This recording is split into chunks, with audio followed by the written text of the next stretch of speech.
وعلى علي سيدنا حبيبنا محمد بلغ العلا بكماله كشف الدجى بجماله حسنت جميع خصاله صلى عليه وآله। উপস্থিত ১ নম্বর বাসদা ইউনিয়নের ৪ নম্বর ওয়ার্ড দক্ষিণ কামারবাসা জামে মসজিদ কর্তৃক আয়োজিত আজকের এই সিরাত মাহফিলের সম্মানিত পরিচালক আমার শ্রদ্ধাভাজন দাদা আবু সুফিয়ান উপস্থিত আছেন। আজকের প্রোগ্রামের সম্মানিত প্রধান অতিথি, প্রধান আলোচক ১ নম্বর বারডা ইউনিয়ন শাখার জামাত ইসলামের সম্মানিত আমির মাওলানা ATM নাজমুল হুদা উপস্থিত আছেন। অত্র মসজিদের সম্মানিত খতিব মাওলানা আদম শফিউল্লাহ উপস্থিত, আপনাদের কৃতি সন্তান মাওলানা নুরুজ্জামান সহ উপস্থিত আমার গ্রামের আমার প্রাণ প্রিয় মুসলমান ভাই বাবাজিগণ, সর্বপ্রথম আমার অন্তরস্থল থেকে সালাম ও মুবারকবাদ। আসসালামু আলাইকুম ওয়া রাহমাতুল্লাহি ওয়া বারাকাতুহু। প্রশংসা জ্ঞাপন করি সেই মহান আল্লাহ রাব্বুল আলামিনের দরবারে ইলাহিতে, যে মহান আল্লাহ রাব্বুল আলামিন আমাদেরকে দীর্ঘ অনেক বছর পরে আজকের এই খোলামেলা পরিবেশে সিরাত মাহফিল করার ব্যবস্থা করে দিয়েছেন। সেই মহান মনিবের প্রতি প্রশংসা জ্ঞাপন করি, বলি আলহামদুলিল্লাহ।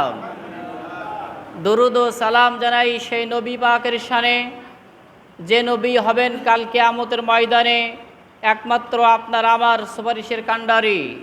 সেই নবীর প্রতি দরুদ জানাই, বলি সাল্লাল্লাহু আলাইহি ওয়াসাল্লাম। দোয়া ও মাগফিরাত কামনা করি সেই সকল মুজাহিদ ভাইদের জন্য যারা নিজেদের জীবনকে ইসলামের জন্য বিলিয়ে দিয়েছেন এবং বাংলাদেশে বয়ে এনেছেন দ্বিতীয়বারের মতন স্বাধীনতা।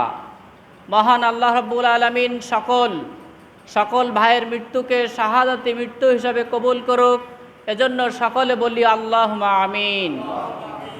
সম্মানিত উপস্থিতি, আমরা একত্রিত হয়েছে আজকের রসুল পাক সাল্লাল্লাহু আলাইহি ওয়াসাল্লামের কে নিয়ে সিরাত মাহফিলে।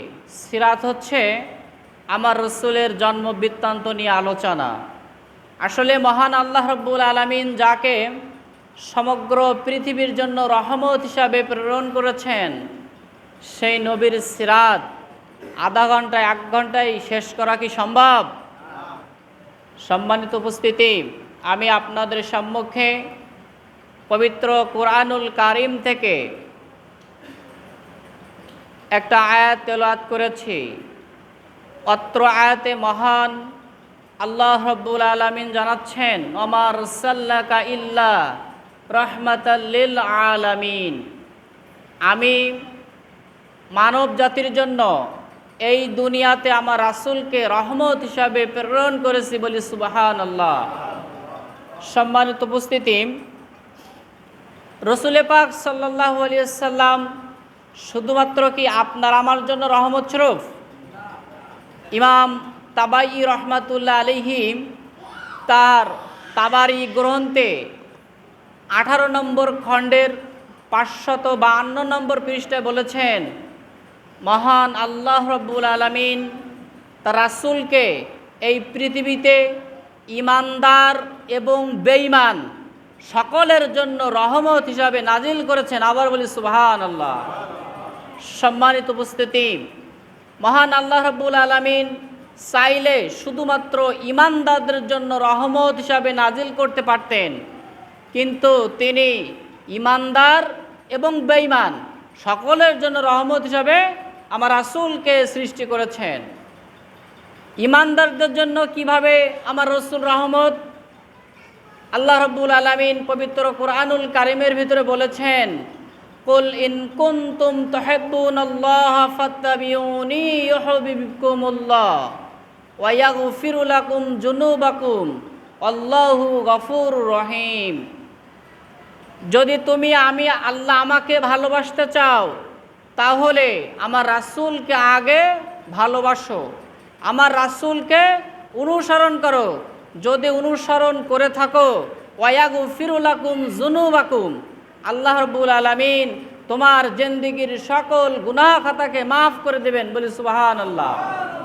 সম্মানিত উপস্থিতি, তাহলে মহান আল্লাহ রাব্বুল আলামিন কোরআন থেকে বলেছেন, যদি ঈমানদাররা আমার রাসূলকে ভালোবাসে, আমার রাসূলকে অনুসরণ করে, তাহলে ঈমানদারদের ওয়ায়াগফিরু লাকুম যুনুবাকুম, সকল গুনাহকে মাফ করে দেবেন। আল্লাহু গফুরুর রহিম, নিশ্চয় মহান আল্লাহ হচ্ছেন সর্বোত্তম ক্ষমাশীল। এজন্য যদি ঈমানদাররা ঈমান আনে, আল্লাহর পথে চলে, রসুলের দেখানো পথে চলে, তাহলে আল্লাহ রাব্বুল আলামিন কিয়ামতের ময়দানে আমাদের জন্য কি নির্ধারণ করে রেখেছেন? জান্নাত। যদি আমরা রাসূলের কথা শুনি, আল্লাহর পথে চলি, তাহলে কিয়ামতের ময়দানে আল্লাহ আমাদেরকে জান্নাত দিবেন। আরেকটা কথা ইমাম তাবি বলছেন যে আল্লাহ রসুল বেঈমানদের জন্য রহমত। বেঈমানদের জন্য রহমত কিভাবে? আমার রসুলের সৃষ্টির পূর্বে, আমার রাসূল দুনিয়ায় আসার আগে অনেক নবী ও রাসূল দুনিয়ায় এসেছেন, কিন্তু যাহারা তৎকালীন সময়ে নবী এবং রসুলের বিরোধিতা করেছেন, সেই সকল উম্মতের উপরে আল্লাহ রাব্বুল আলামিন গজব দিয়েছিলেন কিনা? কোনো শব্দ নেই। আমরা মাসিক কর্মী বৈঠক করি, একটা ওয়ার্ডে গিয়ে জামাত ইসলামের পক্ষ থেকে তো একটা কর্মী বৈঠকে এর চাইতে বেশি লোক হয়। এ তো বাচ্চা বাদ দিলে লোক নেই। আমাদের বড় ভাই মুফতি আমির হামজা বলেছেন, বাংলাদেশের এই করুণ পরিণতির কারণ হচ্ছে আমরা নামাজ থেকে দূরে সরে যাই, ঠিক কিনা? বাংলাদেশের 25% লোক নামাজ পড়ে না। যদি 25% লোক নামাজ পড়তো, এই মসজিদে এই কটা লোক হতো বলেন? কোনো অবস্থাতেই না। আমরা নামাজে উদাসীন, যার কারণে আমাদের কপালে এই পরিণতি। সম্মানিত উপস্থিতি, মহান আল্লাহ রাব্বুল আলামিন আমার রাসূলকে যখন পৃথিবীতে সৃষ্টি করলেন, এক এক করে আমার নবীর যখন যৌবনকাল, যুবক বয়স, আমার নবীকে সবাই কি বলে ডাকতেন জানেন? আল আমিন, বিশ্বাস্ত। আমার নবী আরব আমিরাতে ছিলেন, বিশ্বাস্ততার প্রতীক।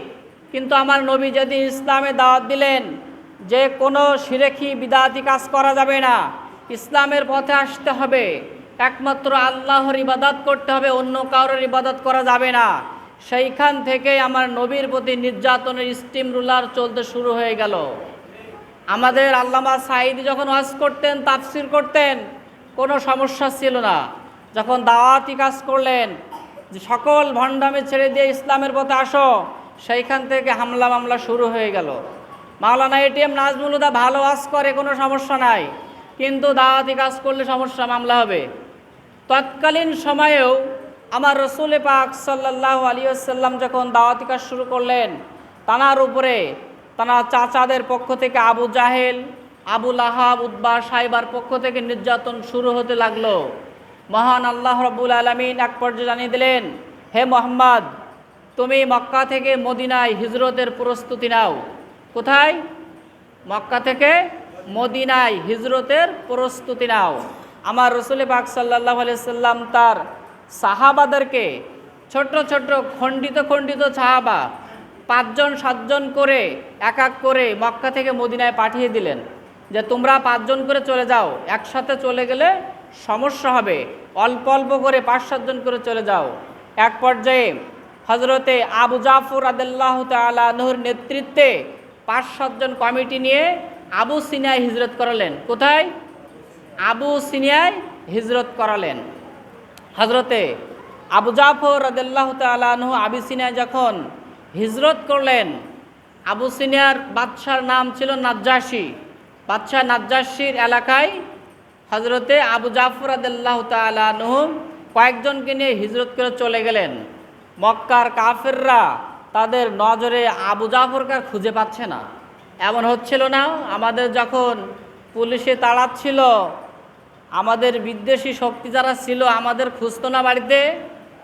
দুঃখজনক কথা, এমন এক জায়গায় বসবাস করি, 7 দিন পরে বাড়ি আসছিলাম, 7 দিন পরে বাড়ি আসছিলাম, বাড়ি থেকে পালাই চলে গেছিলাম, 7 দিন পর বাড়িতে আসলাম, তখন সম্ভবত সকাল 9টার দিকে বাড়ি আসি, গোসল করে বাড়িতে অবস্থান করবে এমন অবস্থায় আমার পার্শ্ববর্তী এলাকা থেকে ফোন গেল, জামাত ইসলামের সেক্রেটারি বাড়ি আসছে।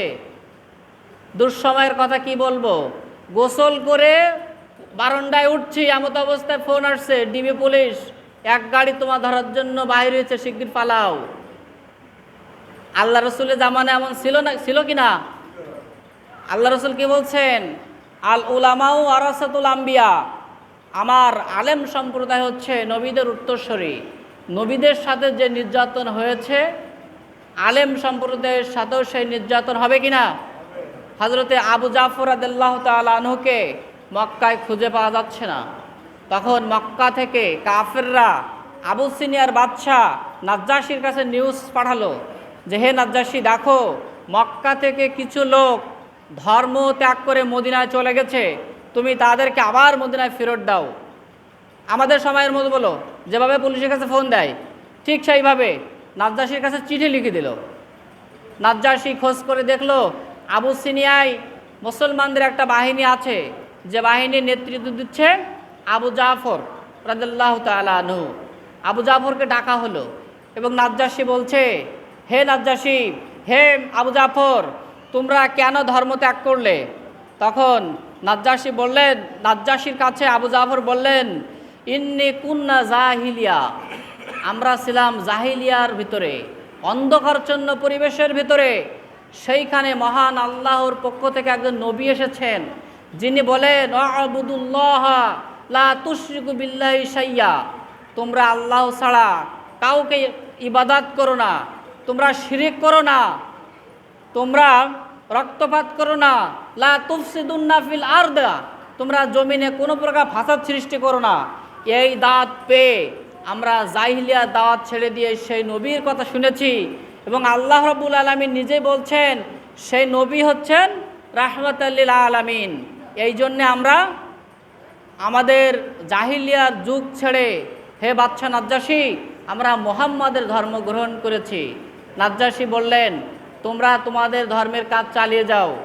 সম্মানিত উপস্থিতি, দেখেছেন আমাদের উপরে যখন নির্যাতন চলেছে, আমরা যখন তাদের জবাব দিলাম, আমাদের ছাত্র সমাজ জবাব দিল, তখন কিন্তু সকল বাহিনী পিছে হাঁটতে শুরু করলো।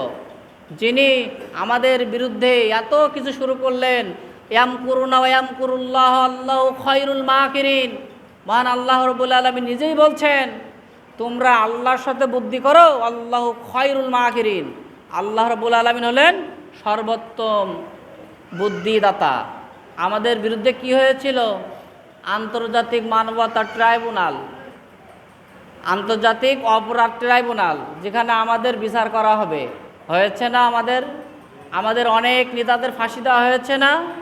দেখেছেন আল্লাহ আছেন কি না সেই ট্রাইব্যুনালে? যিনি তৈরি করছিল তারই বিচার হচ্ছে। 200+ মামলা হয়ে গেছে সেই ট্রাইব্যুনালে। তাহলে গর্ত খুঁড়লেন কার জন্য? যে খুঁড়েছেন সেই পড়বেন, বাইরের লোক পড়বে না। সম্মানিত উপস্থিতি, রসুল পাক সাল্লাল্লাহু আলাইহি ওয়াসাল্লামকে 622 খ্রিস্টাব্দে হজরতে জিবরাইল আলাইহিস সালাম এসে বললেন, হুজুর, আপনাকে আর এই মক্কায় থাকা যাবে না, আপনার সাহাবারা চলে গেছে, এখন আপনাকে মক্কা থেকে মদিনায় হিজরত করতে হবে।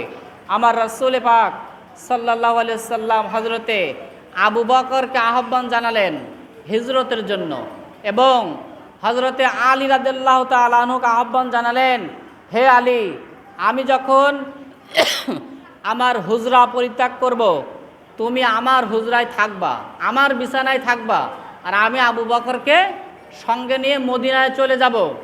এবং আমি যখন চলে যাব, আমার কাছে কুক্ষিত রাখা সম্পদ, আমি মদিনার জন্য আল আমিন, আমার কাছে যে সম্পদগুলো আছে এই সম্পদগুলো তুমি পুনর্বণ্টন করবা, এবং আমি চলে যাওয়ার 3 দিন পর হে আলী, তুমি মক্কা থেকে মদিনায় হিজরত করবা। আমার রাসূল সাল্লাল্লাহু আলাইহি ওয়াসাল্লাম ওসিয়াত করলেন কাকে? হযরত আলীকে। সিরাত এর মাহফিল শুনে একটা ঘটনা মুখস্থ করলেও সেটা নাজাতের ওসিলা হয়ে যাবে, বলি সুবহানাল্লাহ। সম্মানিত উপস্থিতি, আমার রাসূল পাক সাল্লাল্লাহু আলাইহি ওয়াসাল্লাম হুজরা থেকে বাইর হবেন, এমত অবস্থায় একই দিনে কাফের মুশরিকরা আমার নবীকে হত্যা করবে, এজন্য প্রস্তুতি নিয়েছেন। বাড়ির চতুর্পাশে কাফেররা অস্ত্র নিয়ে দাঁড়িয়ে আছে, নবীকে হত্যা করবে। হযরতে জিবরাইল আলাইহিস সালাম আমার নবীকে বললেন, হে আল্লাহর রাসূল, আপনি এক মুষ্টি বালি নিক্ষেপ করুন আর পবিত্র কোরআন থেকে সূরা ইয়াসিন তেলাওয়াত করুন, বলি সুবহানাল্লাহ। হযরত জিবরাইল আলাইহিস সালামকে আমার নবী বললেন, ভাই জিবরাইল, আমি যদি বালি নিক্ষেপ করি সামনের কাফেরদের লাগবে, পেছনের কাফেররা কিভাবে লাগবে? জিবরাইল বললেন, বালি নিক্ষেপ করার দায়িত্ব আপনার আর পৌঁছানোর দায়িত্ব আমার আল্লাহর, বলি সুবহানাল্লাহ। আমার রাসূল পাক সাল্লাল্লাহু আলাইহি সাল্লাম সূরা ইয়াসিন পড়ছেন আর বালি নিক্ষেপ করলেন। সমস্ত কাফেরদের চোখে মুখে বালি চলে গেল, চোখ এক পর্যায়ে কোসলাতে তারা মাটিতে শায়িত হয়ে গেল। সম্মানিত উপস্থিতি, আমার রাসূল হুজরা থেকে বাইর হয়ে আবু বকরকে সঙ্গে নিয়ে চলে গেলেন মক্কা থেকে মদিনায় হিজরতের উদ্দেশ্যে। এক পর্যায়ে অনেকক্ষণ পর কাফেররা ঠেলে উঠল, মুহাম্মদ কই? ঘরের ভিতরে গিয়ে দেখে কম্বলের নিচে শুয়ে আছে একজন।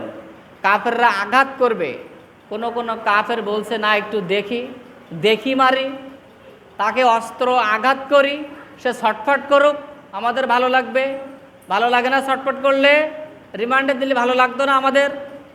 দিনের পর দিন, মাসের পর মাস রিমান্ডে ছিল, 8 বছর 12 বছর আয়না ঘরে ছিল। এখন রিমান্ড চলছে তো উল্টো। সম্মানিত উপস্থিতি, একজন কাফের বলল, কম্বলটা উঁচু করো, কোপ নামেরই কম্বলটা উঁচু করো। উঁচু করে দেখলো আলী। বলল, হে আলী, তোমার এত বড় স্পর্ধা, তুমি জানো আমরা চারিপাশে অ্যাটাক করে রেখেছি, তারপরেও এখানে শুয়ে আছো? আলী রাদিয়াল্লাহু তাআলা ঘুম ভাঙছে না, একজন জোরে ধাক্কা দিলে আলী রাদিয়াল্লাহু থাড়মুড়কি উঠছে। কি সমস্যা? বলছে, আমরা তোমাকে হত্যা করতে এসেছি। আলী বলছে, সম্ভব না। কেন সম্ভব না? বলছে, আমার রাসূল বলেছে যে আমি আজকে এখানে ঘুমাই থাকবো এবং আগামী কালকের সকালে এই মক্কাবাসীর যত সম্পদ আমার নবীর কাছে আছে, এই সম্পদগুলো আমার বন্টন করার দায়িত্ব আমার নবী দিয়েছে, বিধায় আজকে রাতে আমার মৃত্যু নাই, বলি সুবহানাল্লাহ। আল্লাহ রাসূল সত্য কথা বলে না? যে হে আলী, তুমি আগামীকাল সকালে আমার কাছে রাখা অর্থ বন্টন করবা। তাহলে যদি আলী কাফেরদের হাতে মরে, তাহলে কি সম্পদ বন্টন হবে?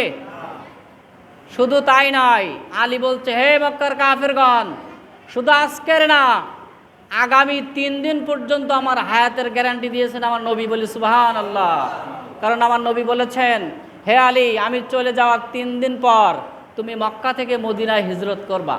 তাহলে এই 3 দিনের মধ্যে আলী কি মরবে? আপনার আমার কি 2 মিনিটের গ্যারান্টি আছে? কিন্তু আলী 3 দিন 72 ঘন্টার গ্যারান্টি পেয়ে গেল। সম্মানিত উপস্থিতি, আল্লাহ রাব্বুল আলামিন পবিত্র কোরআনে অন্যথায় বলেছেন, ইন্নাল্লাযীনা ক্বালু রাব্বুনাল্লাহ, যারা বলে একমাত্র রব হলো আমাদের আল্লাহ, সুম্মাস্তাকামু তাতানাজ্জালু, এবং এই কথা বলে এবং এই কথার উপরে দৃঢ় বিশ্বাস স্থাপন করে, তাতানাজ্জালু আলাইহিমুল মালাইকা আল্লাহ তাখাফু ওয়ালা তাহজান ওয়া আবশিরু বিল জান্নাতিল্লাতী কুনতুম তুআদুন। যারা এই কথা স্বীকার করে যে রব একমাত্র মহান আল্লাহ রাব্বুল আলামিন এবং তার উপরে বিশ্বাস স্থাপন করে দৃঢ় অবস্থায় থাকে, আল্লাহ রাব্বুল আলামিন তাদের কাছে ফেরেশতা নাজিল করেন এবং সুসংবাদ দেন যে তোমাদের জন্য জান্নাত নির্ধারিত, বলি সুবহানাল্লাহ। সম্মানিত উপস্থিতি, আমরা যে দল যে মত করি না কেন, দেখেন বাংলাদেশের পরিস্থিতিতে আমরা 71 সালের যুদ্ধ দেখি নাই, কিন্তু 2024 সালের যুদ্ধ দেখেছি না। আপনাদের কাছে, আপনাদের গ্রামের পাড়ার মহল্লার সন্তান হিসাবে আমি উদাত্ত আহ্বান জানাবো, যে যা ভুল করেছেন আর করবেন না। ইসলাম ছাড়া কোনো উপায় আছে? আমার রসুল পাক সাল্লাল্লাহু আলাইহি সাল্লামকে তায়েফের ময়দানে যখন দন্দান মুবারক শহীদ করা হলো, আমার রসুল রক্ত ঝরছে, অজ্ঞান হয়ে পড়ে আছেন। এমত অবস্থায় হযরত জিবরাইল আলাইহিস সালাম এসে বলছেন, হুজুর আপনি অনুমতি দেন, আমি জিবরাইল তায়েফবাসীকে উল্টে পেল্টে এইখানে মেরে শেষ করে দিব। আমার রাসূল বলছে, না, দরকার নাই। আমি যদি অনুমোদন দেই আর তুমি যদি মেরে দাও, আমি কার কাছে ইসলামের দাওয়াত দেব? সম্মানিত উপস্থিতি, বর্তমান বাংলাদেশের প্রায় সব আমলিক হয়ে গেছিল না? আমার আমিরে জামাত কি বলেছেন? আমিরে জামাত, বাংলাদেশ জামাত ইসলামের আমির ডক্টর শফিকুর রহমান বলেছেন যে আমি সমগ্র বাংলাদেশের আওয়ামী লীগকে সাধারণ ক্ষমা করে দিলাম। বলেন তো এই দলটা কার অনুসরণ করে? আমার আল্লাহ এবং আল্লাহ রাসূলের অনুসরণ করে। তায়েফবাসীকে যদি মেরে দিত, কার কাছে নবী দাওয়াত দিত? আমরা যদি আওয়ামী লীগ আলাদের মেরে দিই, কার কাছে দাওয়াত দেবো ইসলামের? এর জন্য আপনাদের কাছে উদাত্ত আহ্বান জানাবো, এই সিরাত মাহফিলে আপনারা যে যা করেছেন ফিরে আসেন আর মহান আল্লাহ রাব্বুল আলামিনের কাছে তওবা করেন যে যা করেছি আর করব না। ইসলাম ছাড়া কোনো মত নাই, কোনো পথ নাই। সকল দ্বিধাদ্বন্দ্ব ভুলে গিয়ে আমরা ইসলামের পথে আসি, এই আহ্বান জানিয়ে আমি আমার সংক্ষিপ্ত আলোচনা এখানে শেষ করছি। ওয়া আখিরি দাওয়ানা আলহামদুলিল্লাহি রাব্বিল আলামিন। আসসালামু আলাইকুম ওয়া রাহমাতুল্লাহি ওয়া বারাকাতুহু।